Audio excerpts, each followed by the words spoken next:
एक बड़ा प्यारा भजन हम लोग गाते हैं और वो भजन का सार बड़ा गजब है। उसमें है, इतना तो करना स्वामी जब प्राण तन से निकले, गोविंद नाम लेकर तब प्राण तन से निकले। है ना, ये भजन सुना है आप लोगों ने? चलो 2 पंक्ति गुनगुनाते हैं, ज्यादा तो नहीं, जल्दी जल्दी करेंगे। इतना तो करना स्वामी जब प्राण तन से निकले, इतना तो करना स्वामी जब प्राण तन से निकले, गोविंद नाम लेकर तब प्राण तन से निकले, गोविंद नाम लेकर। श्री गंगा जी का तट हो, यमुना का वंशीवट हो, श्री गंगा जी का तट हो, यमुना का वंशीवट हो, मेरा सांवरा निकट हो, जब प्राण तन से निकले, मेरा सांवरा निकट हो, जब प्राण तन से निकले, इतना तो करना स्वामी। जब गंगा जी का तट हो, है ना, अंत समय में गंगा जी का तट हो, लेखक ने बड़ी सुंदर रचना की है, पर गंगा जी का तट तब होगा ना जब जीते जी कभी गंगा जी गए हो, जीवन भर नहाए स्विमिंग पूल में और जीवन भर नहाए समुंदर में, तो अंत समय में गंगा जी याद आएंगी। सोचिए जरा।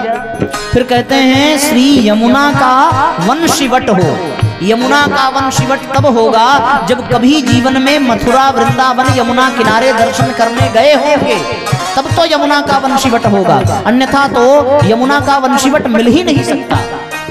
और फिर कहते हैं साहब कि मेरा सांवरा निकट हो, आप कभी उसके निकट गए नहीं, तो अंत समय में वो आपके निकट कहाँ होगा, संभव ही नहीं। ओ पीतांबरी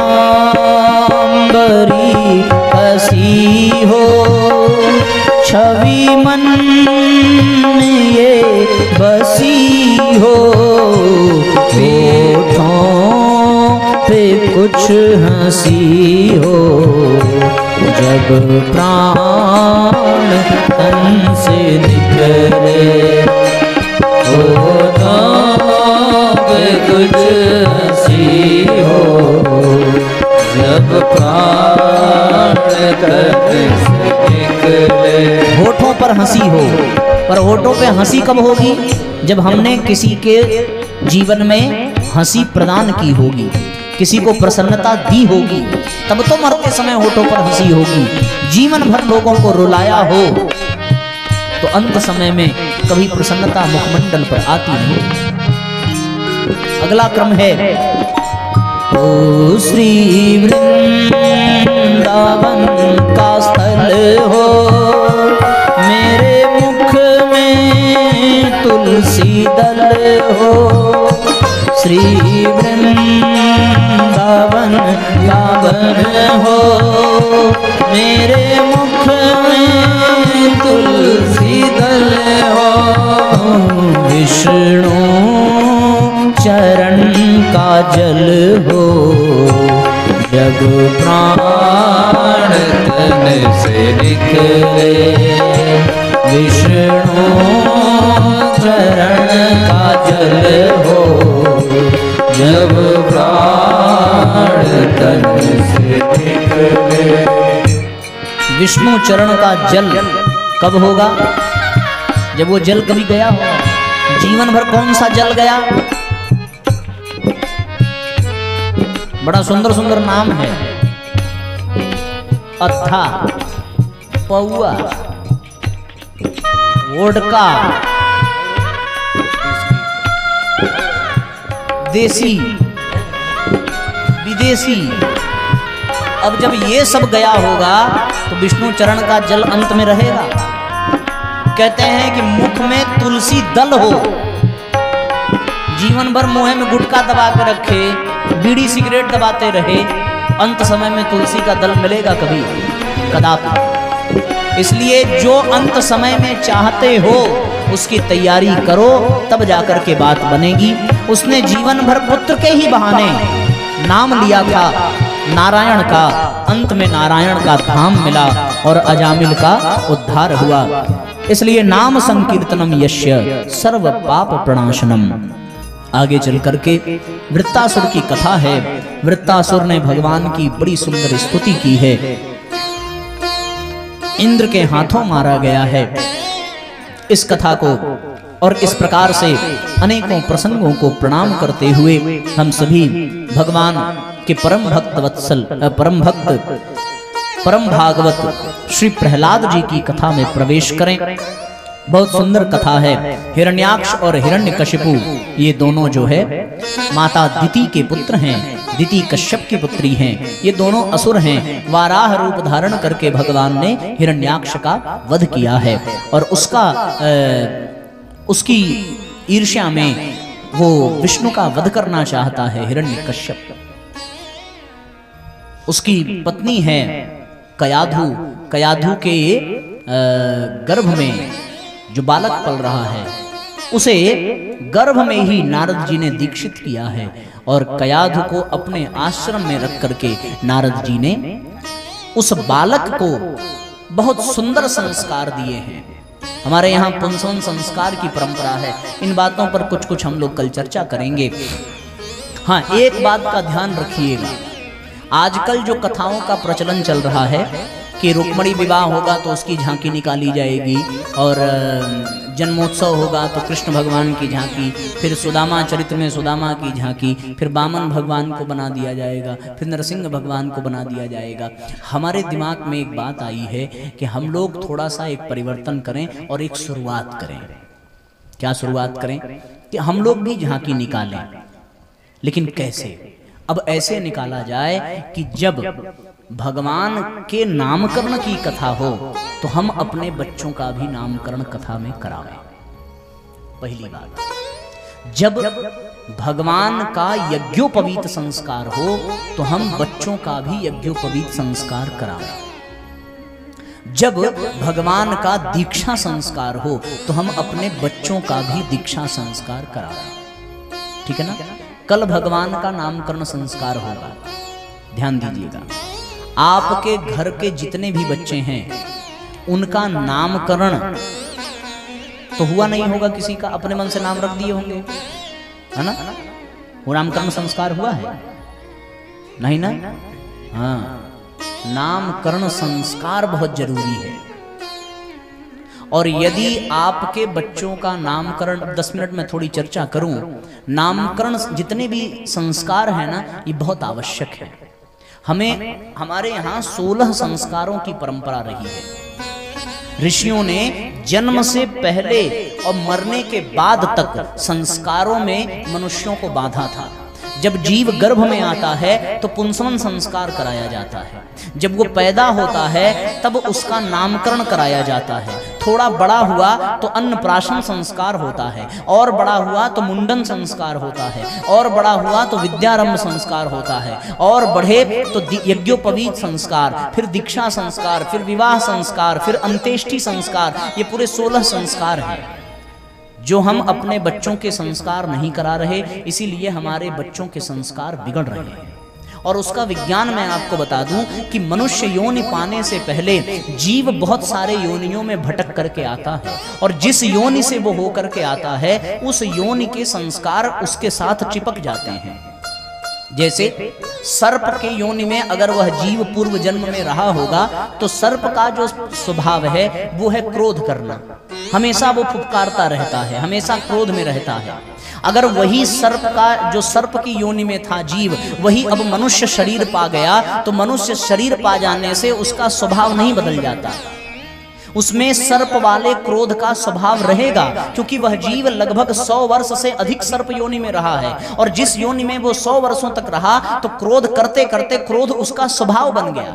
मनुष्य का स्वभाव क्रोध करना नहीं है। सर्प 24 घंटे क्रोध करके भी जीवित रह सकता है, पर मनुष्य 24 घंटे नहीं, 15 मिनट कंटिन्यू क्रोध कर ले तो वो मर जाएगा, क्योंकि क्रोध करने से हमारे शरीर में ऐसे हार्मोन्स का सिक्रेशन होता है कि पूरे शरीर में जहर फैल जाएगा। जिन्होंने बहुत क्रोध किया होगा कभी, वो जानते होंगे, उनके ओठ फट जाते हैं, आंखें लाल हो जाती हैं, चेहरा तमतमाने लगता है, हाथ पैर हिलने लगता है, आवाज बैठ जाती है। ये क्रोध की स्थिति में आपने किसी को देखा होगा। और सच कहता हूं, यदि कोई बहुत क्रोधित हो, उसका चेहरा शीशा में दिखा दीजिए, या तो वो क्रोध करना छोड़ देगा या फिर शीशा देखना छोड़ देगा। इतना खतरनाक लगता है। या आपको कभी गुस्सा आ जाए तो आप दौड़ के शीशा देखिएगा, उस समय आप अपने नयन नक्श देखें, कितने खतरनाक हो जाते हैं व्यक्ति की। ये क्या है? ये क्रोध जो है ये सर्प का स्वभाव है, मनुष्य का नहीं है।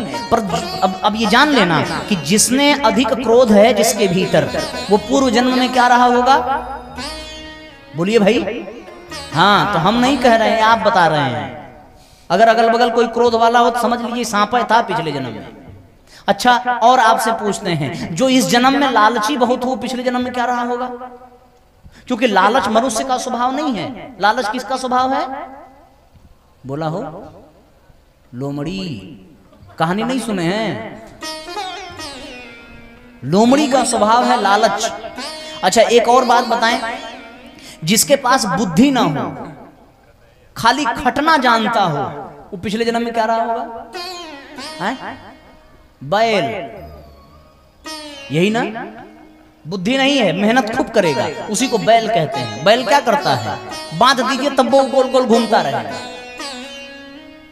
इसको कहते हैं बैल। इसका मतलब क्या हुआ कि ये मनुष्य शरीर तो पा गया, पर बैल वाला संस्कार अभी बाकी है, सर्प वाला संस्कार बाकी है।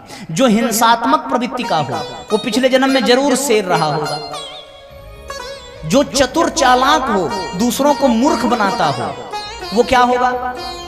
वो पिछले जन्म में सियार रहा होगा। ये जितने भी दुर्गुण हैं ये सब पशुओं के हैं, मनुष्यों में कोई दुर्गुण नहीं है। पर मनुष्य उन योनियों के प्राणी ही बनते हैं, इसलिए उन योनि के संस्कार उससे चिपक जाते हैं।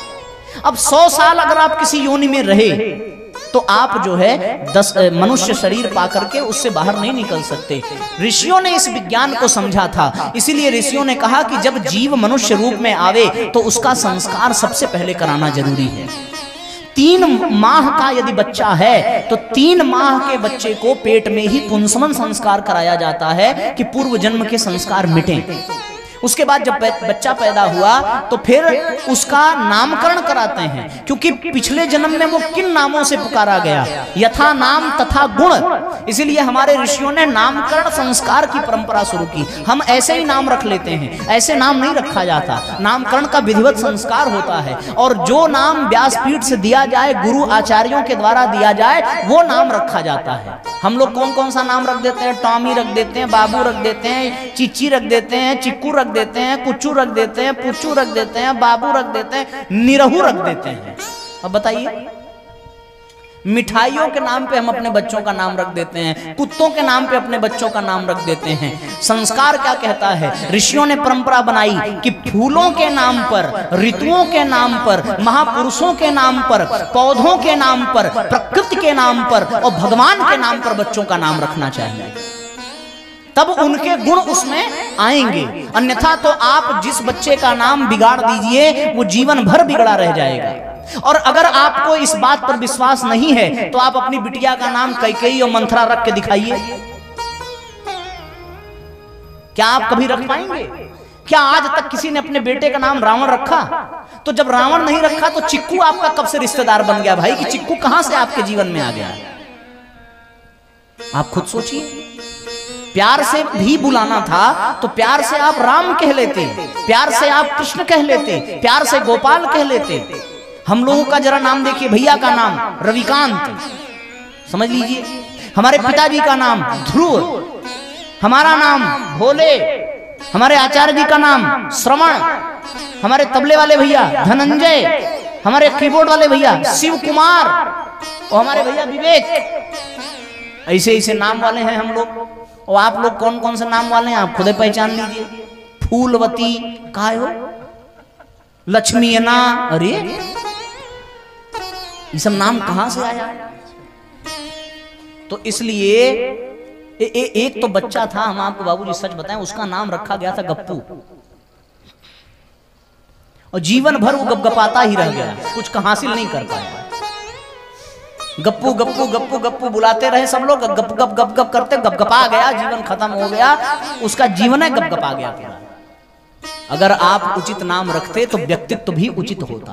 इसलिए यदि आपने ऐसा कुछ, अच्छा आज की पीढ़ी बहुत समझदार है, नाम रखना होगा तो पहले सब मोबाइल उठाएंगे, खूब सर्च करेंगे और एकदम इतना यूनिक नाम खोजेंगे कि ये नाम दुनिया में किसी का मिले न, ऐसा नाम रख देंगे कि बुलाने में भी कठिनाई हो जाए। हमारी बहन का नाम रखा गया दिव्या, ठीक है ना। तो अब बगल में एक चाची थी, उनसे दिव्या कह ही नहीं आया, तो वो का कहे ए दिव्या का मम्मी, वो हमारे मम्मी को बोला डिबिया का मम्मी। अब एक तो बढ़िया नाम रखा रहा है, ऊपर से हम बिगाड़ भी दे रहे हैं। तो इसलिए भैया नाम में बहुत सावधान रहिए। तो कल हम लोग भगवान के नामकरण संस्कार का आनंद लेंगे। तो जिन जिन बच्चों का नाम विचित्र है वो केवल और केवल एक थाली और उस थाली में घी पोत करके और उसमें रोरी छिड़क करके यहाँ लेते आएंगे और उनका नामकरण संस्कार हम कर देंगे। और एक बात और कि उनको अपने साथ एक कटोरी और चम्मच में शहद लेकर के आना है। अगर ये दो चीज आप लेकर आएंगे तो आपके बच्चे का नाम हम रखेंगे और विश्वास करिए जो नाम रखा जाएगा उसका गुण आपके बच्चों में अवश्य आएगा। तो कल होगा बच्चों का नामकरण संस्कार, ठीक। उसके बाद भगवान का यज्ञोपवीत संस्कार होगा। तो आप में से जितने भी लोग हैं कार्तिक माह में एकादशी तिथि के दिन यज्ञोपवीत कराना सबसे बढ़िया होता है, ये जान लीजिए। दीक्षा संस्कार हम लोग 8 तारीख को करेंगे। भगवान का भी दीक्षा संस्कार 8 तारीख को होगा सांदीपनी आश्रम में। तो हम लोग परसों करेंगे दीक्षा संस्कार और यज्ञोपवीत संस्कार, और कल होगा नामकरण संस्कार, और कल होगा विद्यारंभ संस्कार। जिनके बच्चों का पढ़ने में मन न लगे वो एक ठो कापी और एक ठो कलम लेकर के यहाँ आ जाएंगे, उनका विद्यारंभ संस्कार होगा। क्यों पढ़ने में मन नहीं लगता? क्योंकि हमने विद्यारंभ संस्कार बच्चों का कराया ही नहीं। पहले बच्चे गुरुकुल जाते थे तो ऋषि उनका विधिवत संस्कार करा के तब ले जाते थे। हम लोग बच्चों का मुंडन संस्कार क्यों कराते हैं? मुंडन संस्कार हम इसलिए कराते हैं कि पिछले योनि के जितने भी विचार हैं वह विचार सब बार के रूप में आते हैं। बार हटाइए विचार हट जाएंगे, इसलिए मुंडन कराया जाता है। मुंडन मतलब मुड़ देना, मुड़ देना मतलब मोड़ देना। ये मुंडन है, माने मुड़ जाइए। पिछली योनि में आप जानवर थे, अब मनुष्य योनि में आ गए तो अब पशुता से मनुष्यता की ओर मुड़ जाइए, इसलिए मुंडन कराया जाता है। फिर अन्नप्राशन, पशु योनि में आप क्या खाते रहे वही संस्कार आपका बना रहेगा, वही आपको खाने का मन करेगा। लेकिन जब अन्नप्राशन संस्कार हो जाएगा तब आप वो खाएंगे जो मनुष्यता के अनुकूल है, अन्यथा तो आप वही खाएंगे जो पशु खाते हैं। वही खा रहे हैं लोग, और पशु मनुष्य वाला खा रहे हैं। आजकल के कुत्ते भैया बिस्किट खा रहे हैं, दूध पी रहे हैं, एसी में चल रहे हैं, बिस्तर उनके लिए आ रहा है। उतना महंगा बिस्किट तो आदमी के लिए कभी नहीं आएगा जितना कुत्तों के लिए आ रहा है, और आदमी वो खा रहा है जो कुत्ते खा रहे थे। ये सब संस्कार के अभाव में हुआ, इसलिए ये क्रम होना चाहिए, ठीक है ना। तो हम लोग थोड़ी अब गति पकड़ेंगे, इसलिए फिर साथियों ये क्रम है। आगे चल करके कयाधु के गर्भ से महाराज प्रहलाद का प्राकट्य हुआ, जो भगवान के बड़े ही प्रेमी भक्त हैं। हिरण्यकश्यप ने उनको गुरुकुल भेजा, गुरुकुल से लौट करके आए तो उन्होंने पूछा क्या सीख करके आए। प्रहलाद ने क्या बताया? उन्होंने कहा श्रवणम कीर्तनम यस्य स्मरणम पाद सेवनम, नवधा भक्ति का वर्णन किया है। उसके पिता ने कहा ये क्या सीख करके आ रहा है, इसे वो सिखाओ जो हम चाहते हैं। ये असुर कुल में जन्म लेकर के आया है, इसमें देवताओं के गुण नहीं होने चाहिए। पर बार बार प्रहलाद को सिखाया जाए, पर प्रहलाद भगवान विष्णु का ही स्मरण करें। हिरण्यकश्यप को क्रोध आया, नाना प्रकार से प्रहलाद को प्रताड़ित किया है। कभी जेल में डाला, कभी शस्त्र से कटवाया, कभी हाथी से दबवाया, कभी खाई में फेंकवाया, कभी अपनी बहन होलिका के साथ जलाने का प्रयत्न किया। बहुत प्रयास किया, बहुत पुरुषार्थ किया, पर बार बार भगवान की कृपा से बच जाते। अंततो गत्वा क्रोधित होकर के हिरण्यकश्यप ने प्रहलाद से पूछा, तू क्यों मेरी बात नहीं मानता? तुझे नहीं पता कि यहाँ का भगवान मैं ही हूँ? प्रहलाद ने कहा कि मेरे भगवान तो केवल विष्णु हैं। पूछा विष्णु कहाँ हैं? प्रहलाद ने पूछा विष्णु कहाँ नहीं हैं? बोले वो हर जगह हैं, हर कण में हैं। क्या इस खंभे में भी हैं? तो प्रहलाद ने उत्तर दिया, क्या ये खंभा इस संसार से बाहर है? बिल्कुल इस संसार में ये खंभा है, तो इस खंभे में भी हमारे भगवान हैं। क्रोधित हुआ, गदा उठाई, खंभे पर प्रहार किया। जैसे ही प्रहार किया वैसे ही वो खंभा टूटा और उस खंभे से एक गर्जना की आवाज उठी। उस गर्जन की आवाज के साथ स्वयं भगवान नरसिंह के रूप में प्रकट हुए। बोलिए नरसिंह भगवान की। नरसिंह भगवान को हिरण्यकश्यप ने देखा, कांपा, घबराया, बड़बड़ाया। नरसिंह भगवान ने उसकी कलाई पकड़ी, खींचकर अपनी गोद में बिठाया, स्मरण दिलाया कि तू याद कर ले, तूने ब्रह्मा से क्या वरदान मांगा था। तेरा वरदान यही था, न रात में मरूं न दिन में मरूं, ये बिल्कुल दोपहर का समय है। न धरती पर मरूं न आकाश में मरूं, तू मेरी गोद में मरने वाला है। न घर में मरूं न बाहर मरूं, तू इस मकान की ड्योढ़ी पर मरने वाला है। तू देख, न तू देव से मरेगा न दानव से मरेगा, न मैं नर हूं न मैं सिंह हूं, मैं नर और सिंह दोनों हूं। तू अस्त्र से नहीं शस्त्र से नहीं मरेगा, मेरे हाथों के नाखूनों से मरेगा। ये कह करके उन्होंने हिरण्यकश्यप की पेट में अपने नख को धंसाया, चीर करके फाड़ करके फेंक दिया और हिरण्यकश्यप का उद्धार किया नरसिंह भगवान ने। भगवान के क्रोध को शांत करने के लिए प्रहलाद ने बार बार प्रार्थना की है। भगवान ने जिस प्रकार गाय अपने बछड़े को चाटती है, वैसे ही भगवान ने प्रहलाद को चाटना प्रारंभ किया, प्रेम करना प्रारंभ किया, क्षमा मांगी कि ऐ मेरे पुत्र, मेरे देर से आने के कारण तुझे बड़ा कष्ट सहना पड़ा, मुझे क्षमा कर दे। अब मैं आ गया हूँ, अब तुझे कोई कष्ट नहीं होगा। प्रहलाद को राज्य मिला, प्रहलाद ने राज्य का सुख भोगना प्रारंभ किया। धर्म पूर्वक प्रहलाद ने राज्य किया। इस प्रकार से सप्तम स्कंद की कथा पूरी हुई। अष्टम स्कंद में मनवंतर लीला है।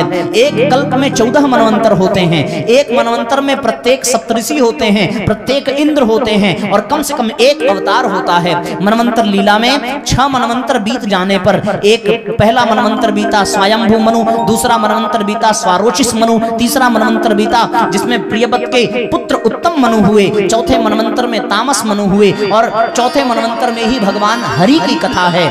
एक बार एक गजेंद्र जो है अपने परिवार और अपने कुल के साथ एक सरोवर में स्नान कर रहा था। वहां एक ग्राह ने उस गज को पकड़ा। गज से पीड़ित होकर के, ग्राह से पीड़ित होकर के गज ने अपने आप को बचाने का बड़ा प्रयास किया, पर वो बचा न सका। शाम ढलने लगी, परिवार के लोग छोड़कर भाग गए, मित्र भाग गए। सबके भाग जाने पर वह गजेंद्र बड़ा चिंतित हुआ। अंत में सरोवर में कमल खिला था, अपनी सूंड से कमल के दल को तोड़ा, तोड़ करके उसने भगवान को पुकारा। जैसे ही हरि शब्द का केवल ह कहा, वैसे ही भगवान उसकी पुकार सुन करके बैकुंठ से इतनी तेज दौड़े कि गरुड़ पीछे रह गए, पीतांबर पीछे रह गया और भगवान इतनी तेज दौड़े और भगवान से भी आगे भगवान का सुदर्शन चक्र दौड़ा। जैसे ही सुदर्शन चक्र दौड़ा, दौड़ करके ग्राह को मस्तक से अलग किया, गजेंद्र की जान बचाई। ये गजेंद्र और ग्राह जो हैं, अगस्त ऋषि के श्राप से राजा ही गजेंद्र बने थे, देवल ऋषि के श्राप से ग्राह ही, गंधर्व ही ग्राह बना था। दोनों का भगवान ने उद्धार किया। बोलिए हरिहर भगवान की। इस प्रकार से हरि अवतार भगवान का मनवंतर में हुआ।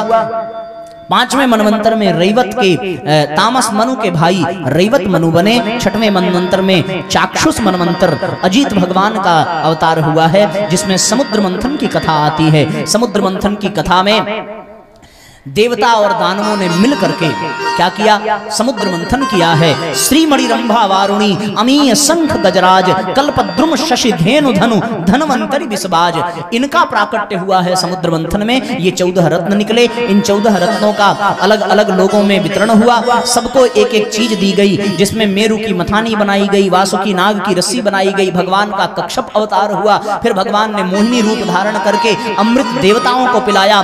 छल से राहु और केतु ने अमृत का पान किया, भगवान ने मस्तक काटा है। इस प्रकार से भगवान ने देवताओं के साथ न्याय किया और असुरों से देवताओं को बचाया।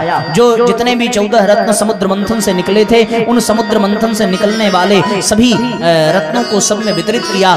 ऐरावत हाथी इंद्र को दिया गया, पारिजात वृक्ष स्वर्गलोक में गया, कौस्तुभ मणि भगवान विष्णु ने ली, कामधेनु ऋषियों को दिया गया, मदिरा दैत्यों ने ली, अमृत जो है देवताओं को मिला, विष का पान भगवान शिव ने किया। इस प्रकार से जो अपने ये धनुष निकला था गांडीव, वो अर्जुन को निकला। माँ लक्ष्मी का प्राकट्य हुआ तो वो भगवान विष्णु के पास गई। इस तरीके से बाज पक्षी जो है वो भगवान कृष्ण को मिला। सबको अलग अलग तरीके से ये सारी चीजें वहां से जो प्राप्त थी वो मिली। और अमृत का कलश लेकर भागते हुए जो अमृत की बूंदें गिरी, उसके माध्यम से इस धरती पर 4 जगह कुंभ और अर्ध कुंभ का पर्व मनाया जाता है। नासिक में, हरिद्वार में और प्रयाग में और उज्जैन में, ये 4 स्थान पर हम लोग जो है कुंभ पर्व मनाते हैं। इस तरीके से साथियों बहुत सुंदर क्रम ऐसा रहा कि देवता अमृत का पान करके बहुत अहंकारी हो गए और अहंकार हो जाने के कारण, मदिरा के कारण असुरों ने भी अपना विनाश किया। फिर देव और दानवों का युद्ध हुआ, दानवों को मार गिराया। शुक्राचार्य जी ने संजीवनी विद्या भगवान शिव से प्राप्त की, दानवों को पुनः जीवित किया। दानवों ने देवताओं पर आक्रमण किया, देवता पराजित हुए, स्वर्ग को दानवों ने छीन लिया। महाराज बलि की कथा आती है और महाराज बलि अश्वमेध यज्ञ कर रहे हैं। 100 अश्वमेध में 99 अश्वमेध यज्ञ महाराज बलि ने पूरा कर लिया। 100वां वो करने जा रहे हैं। देवराज इंद्र ने प्रार्थना की, कश्यप और अदिति के गर्भ से भगवान वामन के रूप में प्रकट हुए। वामन के रूप में प्रकट होकर के वो महाराज बलि के पास गए। महाराज बलि के पास जाकर के उन्होंने क्या कहा? भिक्षाम देहि, भिक्षा मांगने का एक क्रम बनाया। और भिक्षा में पहले तो महाराज बलि भगवान को पहचान न सके, अत्यंत प्रसन्न हुए भगवान के आगमन से। तो उन्होंने फिर हाथ में जल लेकर के क्या कहा कि आप जो चाहते हैं वो हम आपको अवश्य देंगे। ये संकल्प कर ही रहे थे कि पीछे से कौन आए? महाराज बलि के जो गुरु हैं शुक्राचार्य जी, उन्होंने कहा कि अय बलि, तुम किसे दान करने का संकल्प कर रहे हो?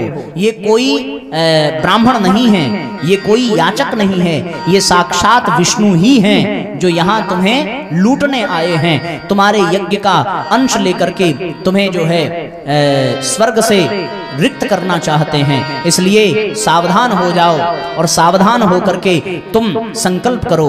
महाराज बलि ने कहा कि गुरु वो होता है जो दान करने की प्रेरणा देता है, गुरु वो होता है जो भगवान से जोड़ने की प्रेरणा देता है। भगवान की ही कृपा से सब कुछ मिला है, सब भगवान को ही समर्पित करना चाहिए। इसलिए मैं बलि ये संकल्प लेता हूँ कि मैं आपको जो चाहिए वो अवश्य दूंगा। पूछा क्या चाहिए?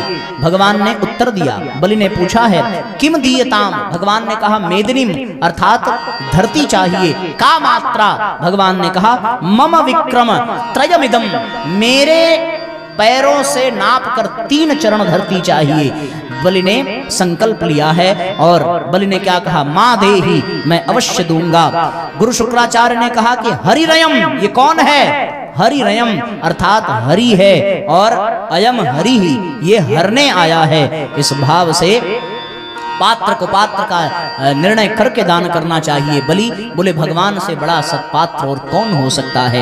एवं स बलिनार्चितो मखमुखे पायात सनो वामनः, अब ये मेरा सब कुछ ले लें तो भी मैं तैयार हूँ। जैसे ही ये समर्पण किया, भगवान ने 2 ही पग में समूची त्रिलोकी नाप ली। 3रा पग शेष रहा। पूछा तुमने 3 पग देने को कहा था। पदम तृतीयम कुरु शिणुषि मे निजम, हम जो संकल्प करते हैं वो देते हैं। हम 3 पग का संकल्प कर चुके थे, आप 3 तीसरा पग मेरे माथे पर रखिए। और जैसे ही माथे पर रखेंगे तो अपने अभी तक अपने धन को दिया था, फिर अपने तन को दिया था, फिर अब अपने मन को भी भगवान के चरणों में बलि ने समर्पित कर दिया। भगवान ने बलि को पाताल लोक में भेजा और ये वचन दिया कि अगले मनवंतर में आप ही इंद्र बनेंगे, तब तक मैं आपकी रक्षा करूंगा। इस भाव से भगवान ने बलि की सुरक्षा की जिम्मेदारी ली। इस तरीके से अष्टम स्कंद की कथा पूरी हुई। नवम स्कंद ईशानु कथा है। इसमें भगवान के अनुसरण की, भगवान के अनुशासन की कथा है और सूर्य वंश और चंद्र वंश की कथा है। इन दोनों वंशों का वर्णन है कि किस प्रकार से सूर्य वंश के राजाओं का वर्णन है और उसके बाद फिर चंद्र वंश के राजाओं का वर्णन है। यहाँ पर भगवान मनु से जो एक पुत्र हैं वो शर्याती की एक बेटी, उसका नाम सुकन्या के कारण राजा शर्याती का भी उद्धार हुआ था। राजा शर्याती की कथा आई थी। इस तरीके से अनेकों राजाओं की कथा आई। और साथियों, हम लोग जितने भी राजा हैं इन सब के वंशावली और नामावली का वर्णन है और उद्देश्य केवल इतना है कि इन राजाओं के जितने भी सद्गुण हैं, जितने भी त्याग हैं, जितने भी तप हैं, वो सबको प्राप्त हों, इस भाव से इनकी वंशावली गाई गई है। आगे चल करके इसी वंश में, सूर्य वंश में त्रिशंकु हुए, उनके वंश में हरिश्चंद्र हुए। 8वें अध्याय में सुखदेव महाराज जी ने सगर के 60,000 पुत्रों की कथा सुनाई है। इन सगर पुत्रों ने जब भगवान कपिल का अपमान किया था तो उनके श्राप से ये सब जल करके भस्म हो गए। इनको तारने के लिए गंगा की आवश्यकता पड़ी।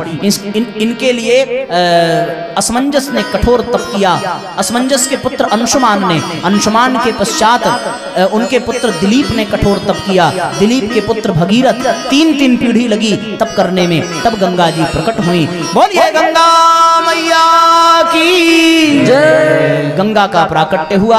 इस वंश में आगे चल करके खटवांग हुए। खटवांग के दीर्घबाहु हुए। दीर्घबाहु के रघु, जिनके नाम पर रघुकुल नाम पड़ा। रघु के पृथुस्रवा हुए, उनके अज हुए और अज के दशरथ हुए। दशरथ के कौन हुए? उन्हीं के अवतरण की कथा हम लोगों को अब सुननी है। ठीक है, क्लियर हो गया यहाँ तक? ऐसी कोई चीज जो ना समझ में आई हो? आज तक समझ में हमें भी नहीं आई, क्योंकि जब से सृष्टि बनी है तब से लेकर के आज तक का वर्णन इसमें है।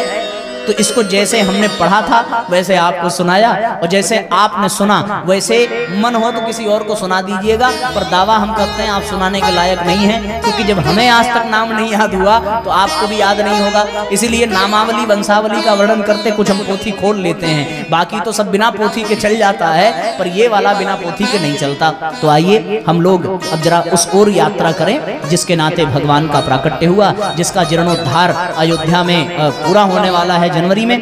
कब की डेट पड़ी है? 14 जनवरी है, 22। वाह, 22 जनवरी है, मतलब मकर संक्रांति के बाद हम लोग एक नया आनंद प्राप्त करेंगे।